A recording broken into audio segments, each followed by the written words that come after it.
Hello, friends. Again, we're trying something different this week on this Restorative Justice Life in efforts to further amplify the conversations about restorative justice, philosophy, practices, and values into new places. This week's conversation is a restorative reflection on the movie Wakanda Forever. This conversation isn't the deepest dive into Marvel Cinematic Universe lore or the most thoughtful critique of a movie as a piece of art, nor are we looking to Disney, a multi-billion-dollar corporation, to produce art that guides liberatory movements. But we are here with Felina Rodriguez to have a conversation about the themes and lessons that are applicable to our lives as we strive to embody more restorative ways of being. So, Felina, welcome to this Restorative Justice Life. Thank you. I am happy to be here, and I'm excited to talk about this movie because I have a lot of thoughts on it. And, you know, Felina is someone who's been a part of the Amplify RJ community for a while. She's facilitated a lot of learning around Chicanx identity and decolonization. She's also been on the podcast before, I believe it was episode 39, talking a little bit about her approach. And so you can learn a little bit more about Felina there. But let's get into this. Full disclosure, spoiler alert coming. We're not going to hold back anything. The movie's been out for a month at this point. If you haven't watched it, please go watch it. Or, you know, you can listen to this podcast. Just know that we are not going to hold back anything from the spoilers. And so here's a little recap. Shout out to Charles Holmes of the Ringerverse podcast, one of my favorite podcasts to talk about all things fandom. This is his summary of what happened in the movie. So we begin in Shuri's lab as she frantically tries to save T'Challa from a mysterious illness by recreating the heart-shaped herb that Killmonger destroyed in the last movie, the original Black Panther. Queen Raimunda arrives and announces that T'Challa has passed. And so the kingdom of Wakanda is now mourning, but also celebrating T'Challa's life, even as they have to defend themselves from the world that's after their vibranium now more than ever that the country doesn't have its protector. Meanwhile, the U.S. government finds vibranium on the bottom of the sea with a device built by Riri Williams, a.k.a. Ironheart, but they're stopped by Namor and his army from Telecon. Eventually, Namor arrives in Wakanda to warn Shuri and Raimunda in Wakanda that they need to deliver Riri to him immediately, and so Shuri and Okoye set out to find the scientists before anyone else can. At MIT, the Telecon warriors are ultimately successful in kidnapping Riri and Shuri, and as a result, Okoye is stripped of her leadership role in the Dora Milaje. The queen, Raimunda, then asks Nakia to assist in rescuing Shuri and Riri from Namor, and Namor, while he is busy showing Shuri that their kingdoms are not sworn enemies and that they should work together. Unfortunately, Nakia's successful rescue mission means that it's now all-out war between Wakanda and Telecon, and so Namor invades the country, killing Raimunda. Shuri then recreates the heart-shaped herb, becomes the Black Panther, rallies the troops, figures out a way to strip Namor of his powers, and a big third-act fight ensues, because it's a Marvel and it has to happen. But in the end, Shuri doesn't let the vengeance consume her, so Wakanda and Telecon hug it out, and then there's a post-credit scene where we learn that Nakia and T'Challa had a son. And that's the movie in broad strokes. For those of you who are familiar with the MCU and all that goes on there, that won't make sense. That might have been a helpful reminder. For those of you that aren't familiar with the MCU, that might have been a lot of names and concepts and places that might not be too familiar. But here we're really trying to tease out how the themes and lessons of the movie as a whole and, you know, specific plot points can apply to our collective work of liberation and living this restorative justice life. So before we get into the plot and the things that we can pull out from there, Felina, how did this movie land for you? What did it mean for you to have this movie a part of, you know, pop culture now? So when I do lessons on how we're represented in media, I always think about how my family really enjoyed superhero movies. Like, my dad is a huge avid comic book collector, and we talked a lot about these comic books.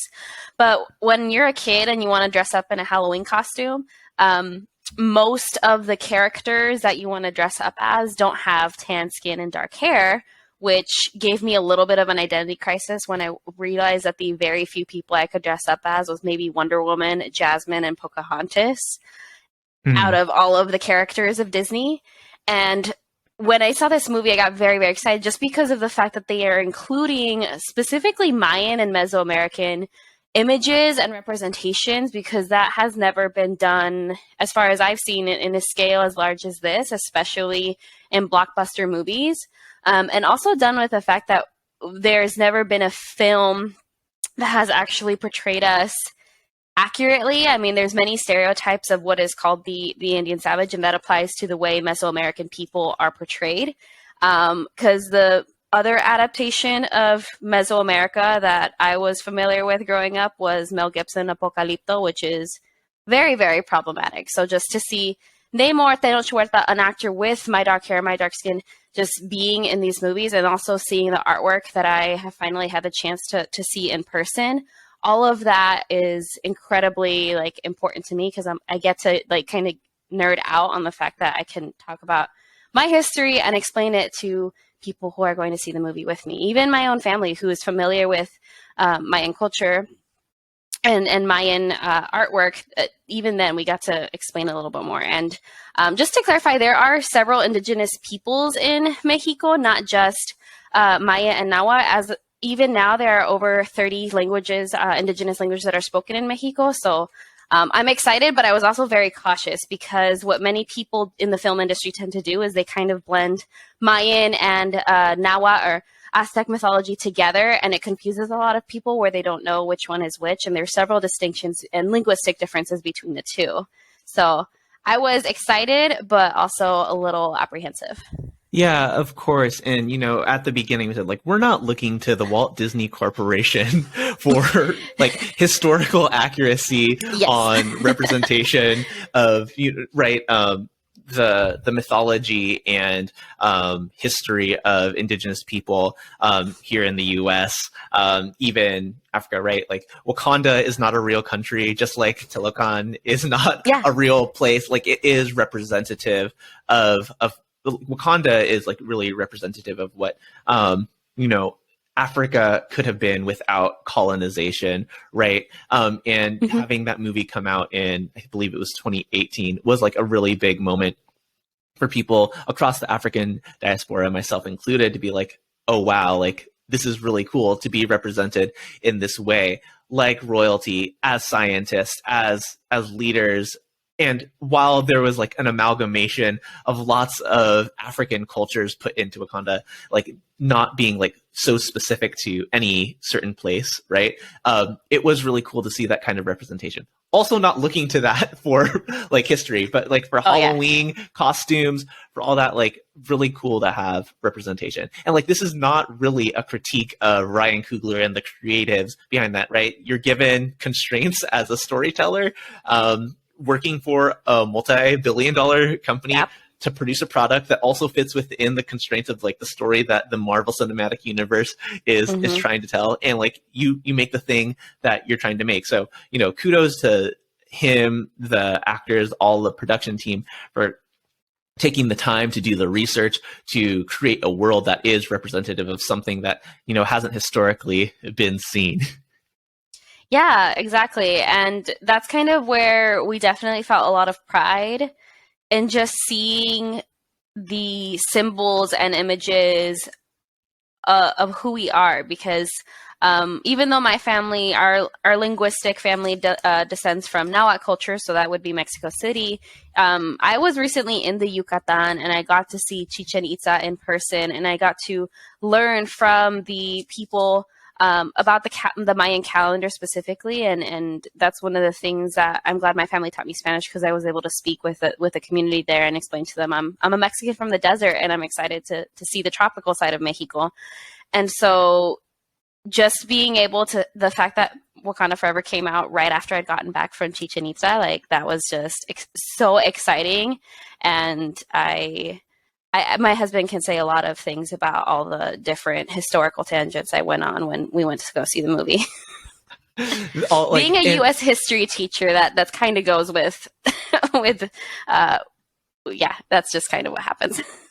For sure. And, like these movies do give us so many inroads to talk about different issues that come up. And there were so many that we wanted to touch on in this conversation. I think, first is, well, let me just put this out there.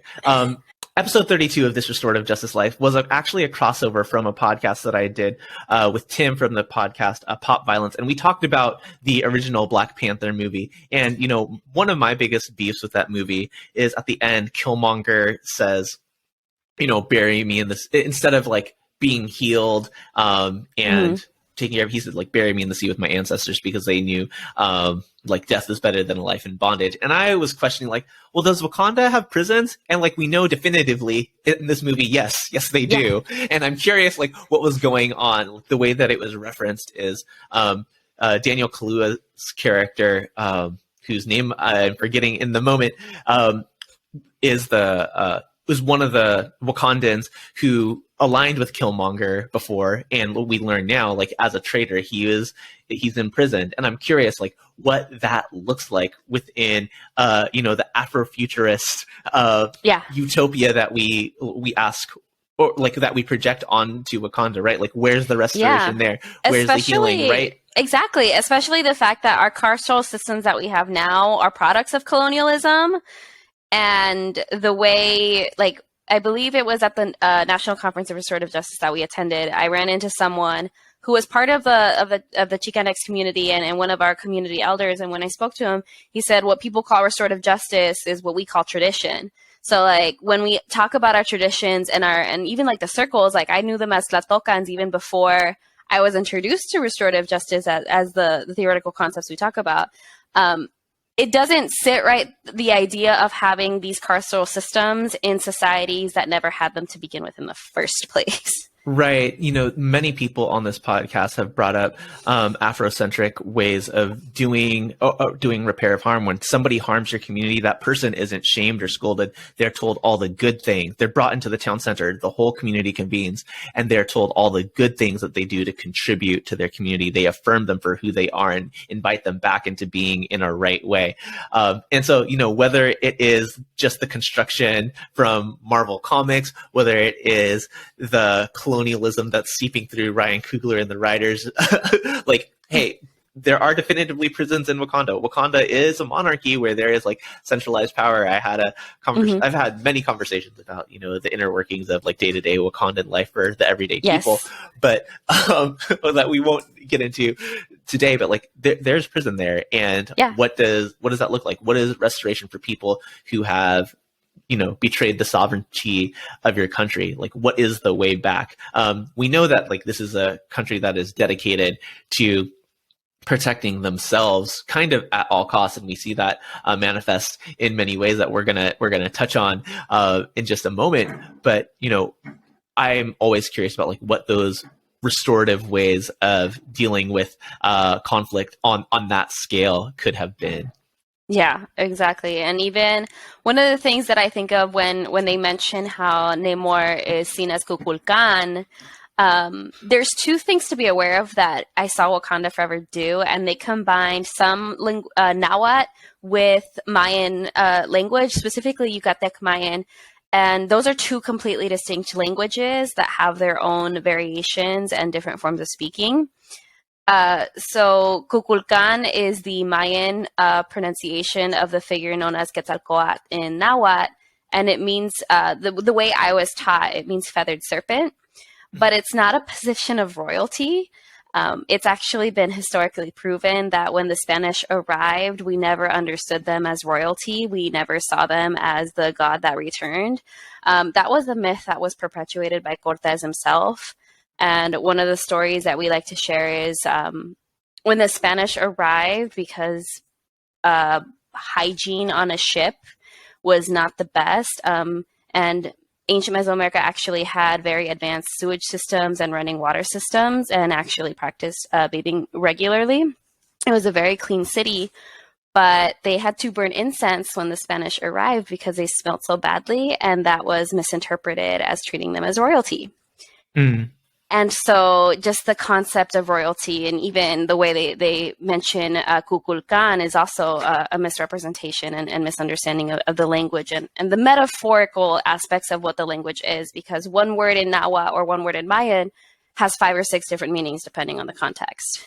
Right. And like giving artistic grace for the creators who are like, creating a world within established canon and like switching it up to contextualize it in a way that they feel serves the story is not what we're here to critique as like a storytelling mechanism. It is to highlight, right? The ways that pop culture, right, like is not where we should be learning history. Yes. It's only like a jumping off point to learn more for sure. Let's talk about colonization, right? Yeah. I think some of what got left out of that summary was the origins of Namor, right? Yeah. And being a result of like, while we think of Wakanda as this place that has never been touched by imperial powers, Namor and Telecon is actually a result of the sickness brought by by Spaniards, and right. Yep. Smallpox. Being given that that serum, that potion, that they took a potion to take derived from a plant similar to the heart-shaped herb in Wakanda as an antidote to smallpox. It also ended up giving them the powers to breathe underwater, and they ended up inhabiting an underwater and building an underwater civilization, right? That has then been untouched by the Western imperial powers. But, that's still an impact of colonialism. And so, like, while T'Challa and the protectors of Wakanda before have always been isolationist in that, like, hey, we're not going to mess with other people. And then, like, oh, actually, when we have this exposure, we're going to go help. We're going to go help our Black brothers and sisters by, setting up cultural exchange places and science centers in Wakanda. And we can critique that, that saviorism at another time. Namor and Telecon's approach is a little bit more hostile because of the way that it is a result of colonialism and, the name Namor, no love, right? Yes. Again, right. So many things. Go for it. Yeah. Well, Niño Sin Amor, it's very interesting that you'd give a name derived from Spanish, which is a colonial language, to a figure that is supposed to represent the indigenous people before the Spanish arrived. And I know the film does say that he's the Niño Sin Amor, but like to his enemies. Right. Exactly. And I feel like there were many things that you could have done creatively that brought in more of the languages that are spoken there. I did like that the plant that they derived the potion from was, from what I saw, it looked like a maguey plant or something similar. And those are very sacred medicines that are used even throughout the desert. It's similar to an agave plant, and it's of like the agave family. And we know historically that a lot of people and different nations have used the agave plant families for a variety of medicinal practices, and also it's where tequila was derived from. But that was not from Mesoamerica. Pulque is from Mesoamerica. Tequila was distilled with Spanish practices. But with that being said, what I found interesting too is it did speak to a lot of the resentment that a lot of Chicane Latina people experience when we discuss the Spanish invasion, especially with everything that was lost. Because for many Latina people, unless your family was somehow able to preserve their cultural ties to their indigeneity, either through our food or our traditional recipes or even through our elders, there's still a lot of pain and anger and resentment. Even I'm guilty of it when it comes to not being able to speak your indigenous language, not knowing your practices, which is why so many people, including myself, have turned to danza and attending more of our activist spaces and rediscovering those cultural ties, because it is very painful. And especially for people who are Latina in the United States, not only are we the descendants of the people who survived the Spanish invasion, but then we're also the descendants who survived assimilation in the United States. So there's like there's a lot of layers to unpack.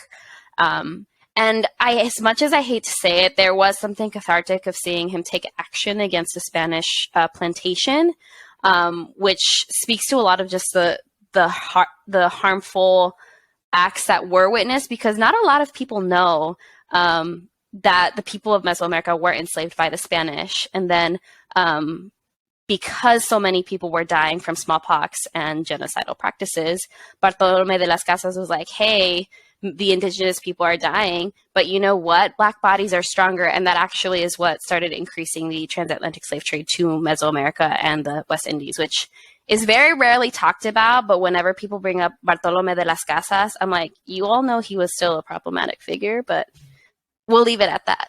Yeah, I mean, this is something that I would like literally before we were having this conversation, I was talking to my friend, and maybe we'll do a podcast with him about the show Andor, the Star Wars show. Okay.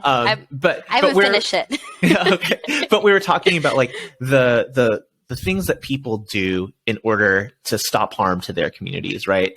We don't condone violence, but like at what point is violence the only option to stop harm in your community? I don't have an answer for that, and that's not what we're here to get to right now. But I did want to go back to one of the things that you talked about, you know, with indigenous people in Mesoamerica, Latin America, whatever phrase or word that you want to use, like having their history erased, right? Like that's not just there, like everywhere the Spanish went, right? So like as a Filipino person too, right? So being so far removed from, you know, Babayan culture, right? Like so much of Latina culture, so much of Filipino culture is rooted in Catholicism, right? Yes. Where did we get that? And like for those of us who aren't Catholic anymore, like, yeah, we can still like enjoy the festivals and enjoy the food and enjoy the tradition, but like those things are only a couple hundred years old. Those aren't the ways of our people. And, you know, there are lots of ways that indigenous cultures have been infused into some of those practices, but it's not always the case that we really got the things that we needed that were representative of who we were. And that's a rediscovery path that many of us are on right now. And like that can happen across cultures, which, you know, brings us to like, I think what you and I were really passionate about talking. And I saw lots of critiques of the film in this way, thinking about like, you know, so many times like cultures of the global majority, right? Of cultures of people who have been colonized, cultures of people who have been enslaved or who have been impacted in some way, shape, or form by colonialism, imperialism, often do end up fighting each other, right? And that's what happened here. Even though, you know, events started by the United States, right, with the discovery of vibranium under the sea, are what triggered Talokan to go after Wakanda, right? Why did the conflict stay between Wakanda and Talokan instead of like being like, oh, these people are trying to extract our resources, like let's go after them. And right, I don't know what restorative way that could have gone about, like this like, violent superhero world. In a big Act 3 like superhero movie, I did tell everybody that went to see the movie with me, my preferred ending would have been if Namor and Shuri had teamed up together and fought the U.S. Army trying to invade them together, because that would have brought many moments of joy. But I know Disney would never go there because you'd have to address your role in imperialism, which not everyone is ready to do, and nor can media fully be the instrument of that.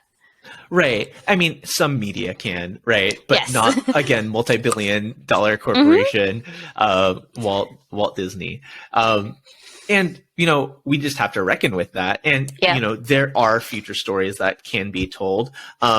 Knowing that Marvel and Disney are U.S. owned and based properties, like if Wakanda and Talokan go to war with the United States, who's going to win? I don't know what story they're going to want to tell. But, you know, there is so much more history of cross-community solidarity, even as there is history of intercommunal violence. I know you wanted to highlight a couple of those examples. I mean, so one of the things that so in teaching U.S. history, I not only teach U.S. history, but because of the most recent attacks on education in Arizona, and the person who banned Mexican-American studies, Tom Horn, has recently been reelected as our superintendent of public instruction, we have to be very careful with what we name our courses. But one of the courses I do teach is U.S. history through a Mexican-American lens. And even in my regular U.S. history course, we just wrapped up the Civil War, but I was very intentional about using Black historians to teach the narrative of the Civil War, because unfortunately, in many classes, we still kind of not just whitewash, but watered down the real cause of the Civil War, which we all should know was enslavement. But in my U.S. perspectives class with through Mexican American lens, we start speaking about the resistance to colonization, because most history classes just say, okay, Columbus arrived and now we have the encomiendas and haciendas. And, it kind of creates this idea that we kind of just took invasion and just went along with it. But no, we actively fought and resisted it. One of the things I bring up to my students is the Pueblo Revolt, which was the only successful indigenous revolt at the time by the Pueblo people. But what's left out is that many of our rebellions against colonizers was led by women, predominantly indigenous and Black women, because all the men had already died or were forced to work in the mines. And I don't say work, I mean they were enslaved and tortured at penalty of death to be in the mines. And so many of our most impactful rebellions were led by Black and brown women. And that's already in the 1600s. And then if you want to go even further, it's lesser known, but a lot of the Underground Railroad actually extended all the way into Mexico. Texas was stolen from Mexico, and Mexico has its own imperialist policies, which is a whole history that I can go into for another time. But Texas particularly highlights to many people the battle over enslavement and the fact that Mexico had abolished enslavement in 1821, several years prior to the United States. And so many people had formed free Black communities in throughout Mexico. And so there has been evidence that when it comes to addressing colonial powers, we are much stronger when we are together. And that does not erase the history of anti-Blackness that Mexico has had, and even in Latin America. And that has to do with the ways that these colonial powers have treated darker skin pigmentation and the melanin of our bodies, which is a whole complicated lens when you study all of Latin America, and just the way colorism severely impacted us. So there has been and I almost forgot, in the 1960s, the reason we even got ethnic studies is because of the Black Panther Party working with the Black student coalitions. And then they worked alongside the Indigenous and Chicano student coalitions and Asian student coalitions. And it was through that solidarity that we even have the classes that I teach. So this has been going on for years and decades and centuries, but it's been very clear in a lot of mainstream media audiences that when we don't necessarily show that solidarity, it's much easier to just use divide and conquer tactics like they did in the film. And there's so many ways that continues to manifest now, right? I mean, yes. It might look like gerrymandering, right? It might look like the way that people are counted on the census, right? It might look like, and all of that is about resource allocation to communities of the global majority, which have been historically and strategically oppressed, marginalized through housing discrimination, all these things that we see show up in the world today. But there have historically been and are even now history of Black and brown solidarity. You talked about the Black Panthers and the Young Lords, right?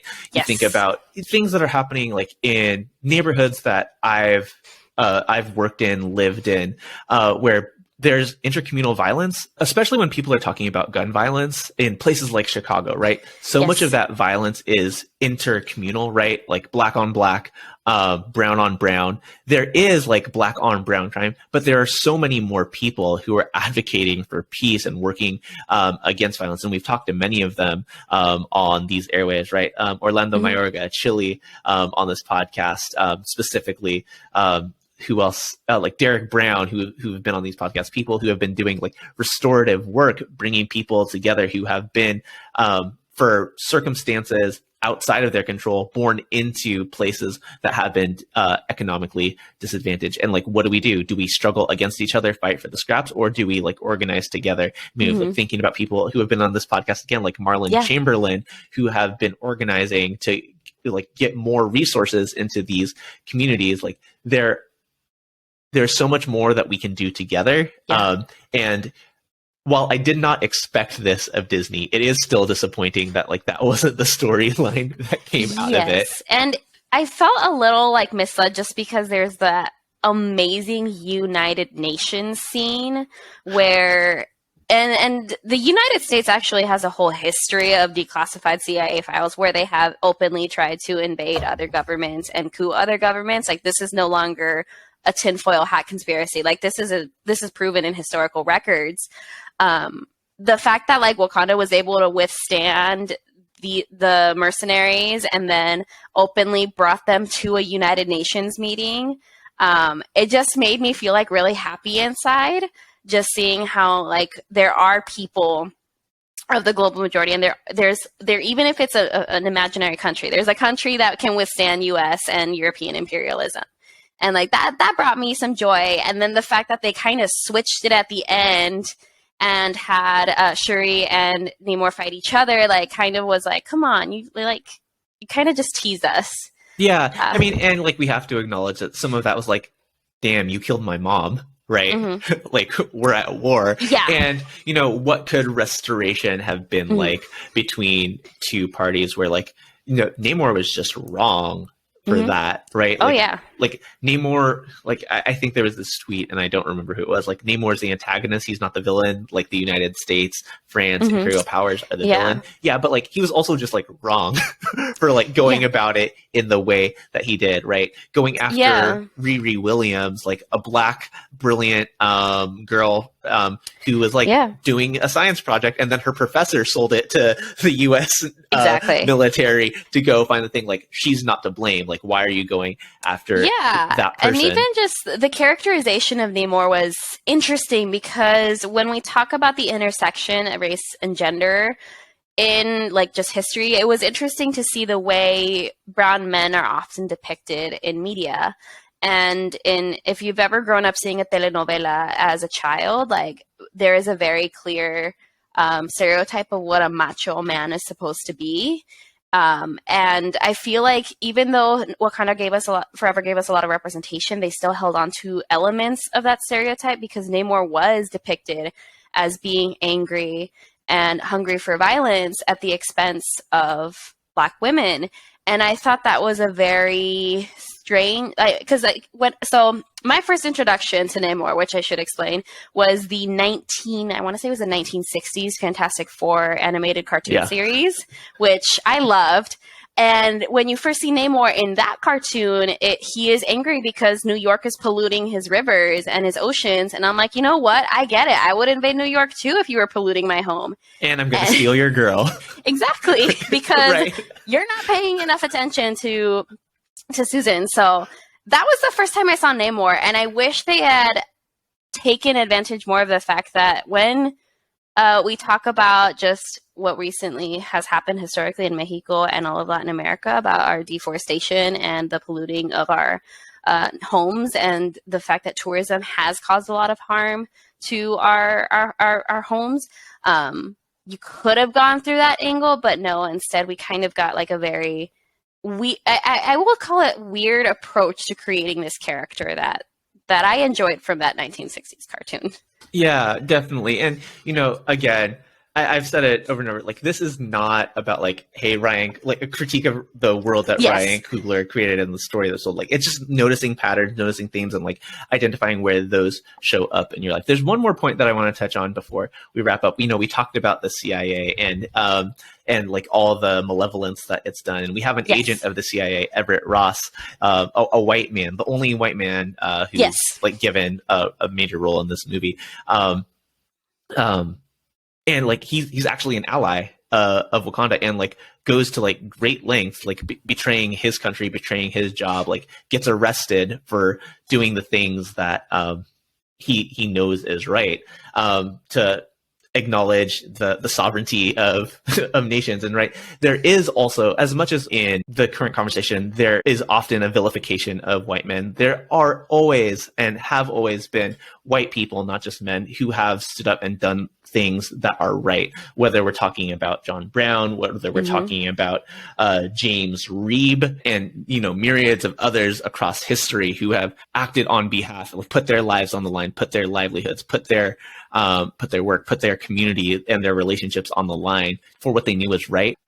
As much as like, oh cool, we have like a representation of a like benevolent white guy, you can feel however you feel about that. Like, you have to acknowledge in these circumstances, like, that's a person who like did risk it all, put it on the line, like was in line with his values, doing what he thought was right within the conditions that he was working in, right? People can critique. I'm often someone who critiques the systems and the roles, right? The CIA is the police, right?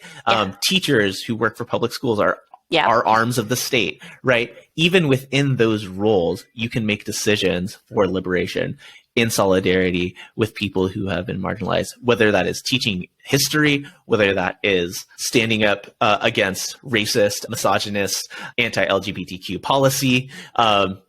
You can do those things, and those things may cost you, right? And you just have to decide where your line is and what you're going to put forward. And you bring up very real points, because one of the things that I always have to come to terms with as an educator is that this form of education was an institution of colonization. I mean, my high school is built right next to a boarding school that was active into the 1970s. And the fact that someone with my identity and my history, school wasn't a tool for liberation for us, it was a tool for assimilation. But now I'm in the position of a teacher. And so it's always interesting, like the daily contradictions that I have to exist within in order to do my job and also be happy with the decisions I make, and not just be happy, but be able to live with them. I've noticed this happening a lot, predominantly in TV or film, less so in books, especially given the array of many fantasy and sci-fi genre books that I have here sitting behind me.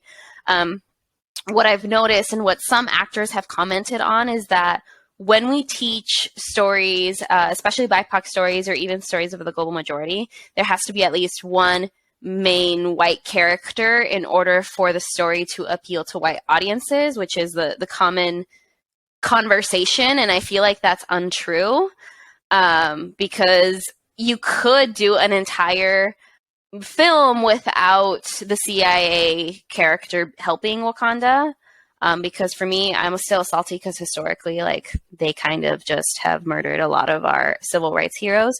But with that being said, it was very, when we talk about white allyship, it's coming to terms with the fact that you are going to be speaking to people you care about and people that are considered your family, that are considered your friends, your colleagues. Like, are you ready? Ex-wives, like, are you ready to have that conversation with people that you invite to the dinner table every day? Like, are you willing to have that conversation about racism and where your allyship is with the people that you consider friends? And I say that even here in my institutions of education to people who say they're white allies, I'm like, okay, so when are you going to take a stance on whether or not police belong in our schools? And why don't you challenge the superintendents and the people in power next to you to start thinking about us in a humanizing way? And that's where, and for education, unfortunately, that's where I have to like set a firm boundary. Like, this is where allyship is, so prove it.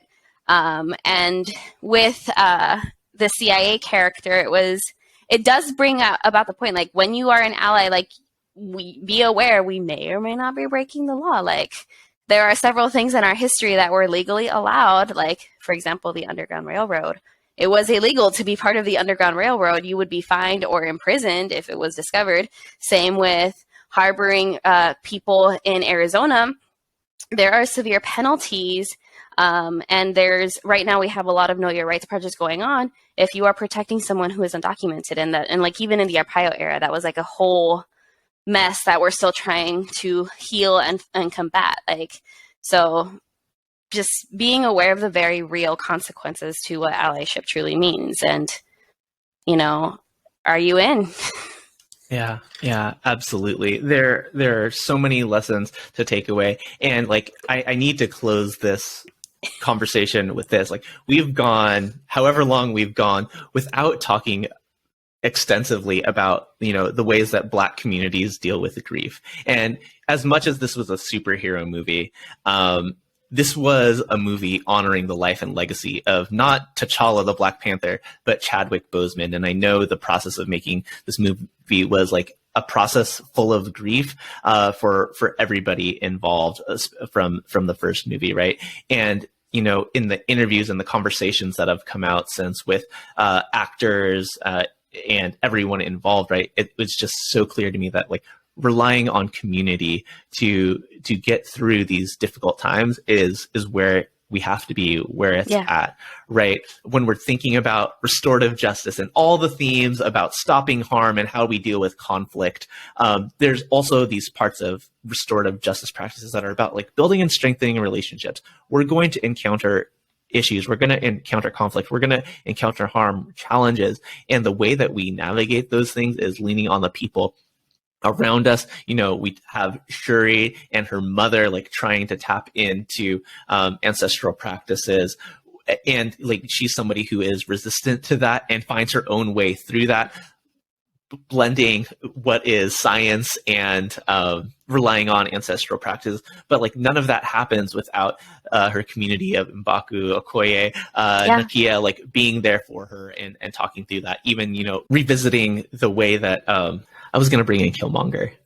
Yeah, no. Killmonger coming in. Yeah. Coming like, and like, even like on the ancestral plane, like you can, where she encounters Killmonger, her cousin who was telling her to get revenge, right? Like there is a moment there are times where you can learn from your ancestors, right? You can follow the things that they did, or you can like, oh, that's probably not a path that I want to go on, right? Yeah. And so like leaning on the community, like, to make like leaning on both your community and your ancestors, looking back so you have a better way forward, is what all of us should be striving to do as we're navigating all this conflict and harm. Yeah, and it was very moving to see the practice of burning your mourning regalia, because obviously as in my workshops with Dia de Muertos, the way we not necessarily hold on to our deceased loved ones is that we are able to tell their stories for future generations to know about them and hear about them, so that even though the pain of losing them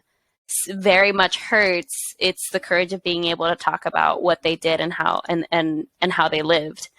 And it was very soothing to see how letting go was represented, and how we let go of that grief, even though we hold on to the memories of those people. And it's also just in our restorative practices, the biggest thing that has helped me is being in community, as you said, with people, but also people who broke generational cycles of trauma, and understanding, like, as much as we loved our abuelitos and abuelitas, they did the best they could because of the traumatic cycles that they were pushed into. And being around other people who are also breaking those cycles of generational trauma has been incredibly healing, which has helped us in our restorative practice journey over here. Yeah. There's so many things that we get to take away from art. And so if you've appreciated this restorative reflection or response to Wakanda Forever, let us know. Again, experimenting with different formats on this podcast. But Felina, thank you so much for your time and your reflections. Yeah. Thank you. And I almost forgot, because this moment made me like yell happy tears, if that's even a phrase you can use. But Lupita Nyong'o speaking fluent Spanish in the film like brought me so much joy, because many people do not seem to realize that even being from Mexico, because this is where this takes place, we have an entire spectrum of what is considered Mexican that is not defined or tied to one race. And I just really appreciated and was super happy to see her talk about being Mexican and Kenyan, because it just made me so happy. And so I loved hearing her Spanish, because there's way too many movies where I know the actor does not speak Spanish because of the pronunciation.